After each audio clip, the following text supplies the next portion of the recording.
শেষ রাত্রে হাতটা তুলে আল্লাহর কাছে দোয়া করেন।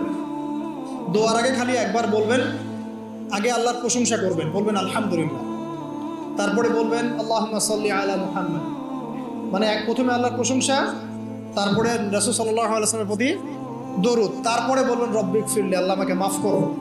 এরপরে আপনি আপনার দোয়া করবেন। যত দোয়া আছে, আধা ঘন্টা লাগুক, 1 ঘন্টা লাগুক, দোয়া করতেই থাকবেন, করতেই থাকবেন, করতেই থাকবেন। চোখ দিয়ে পানি না বের হওয়া পর্যন্ত চেষ্টা করতেই থাকবেন। পারবেন না? মানে আল্লাহর কাছে কবুল করাই নিবই এরকম একটা। আর এই যে সবচেয়ে বড় ওসিলা, একদিন বলে দিয়েছিলাম, আল্লাহর কাছে সবচেয়ে বড় ওসিলা দিয়ে দোয়া করবেন। অনেক ওসিলা আছে, যেমন আপনি দোয়া করতে পারেন, আল্লাহ আমি যে এতক্ষণ এই যে আমি 8-10 রাকাত নামাজ পড়লাম, আল্লাহ এই ওসিলায় তুমি আমাকে এটা দান করো। আল্লাহ আমি এই যে কোরআন তেলাওয়াত করেছি, খতম করলাম, এই ওসিলা আল্লাহ তুমি আমাকে এটা দান করো।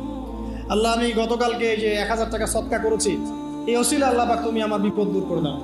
এটা ভালো কাজ হচ্ছে ওসিলা। আর সবচেয়ে বড় ওসিলা হচ্ছে আল্লাহ পাকের তাওহীদ, লা ইলাহা ইল্লাল্লাহ। আল্লাহকে বলবেন, আল্লাহ তোমার তাওহীদের ওসিলায় তোমার কাছে আমি এইটা চাচ্ছি, ওইটা চাচ্ছি। দেখবেন ইনশাআল্লাহ আপনার রিজিক যদি হালাল হয়, ওই রিজিকে যদি সুদ না থাকে, আর ঘুষ না থাকে, আর দুর্নীতি না থাকে,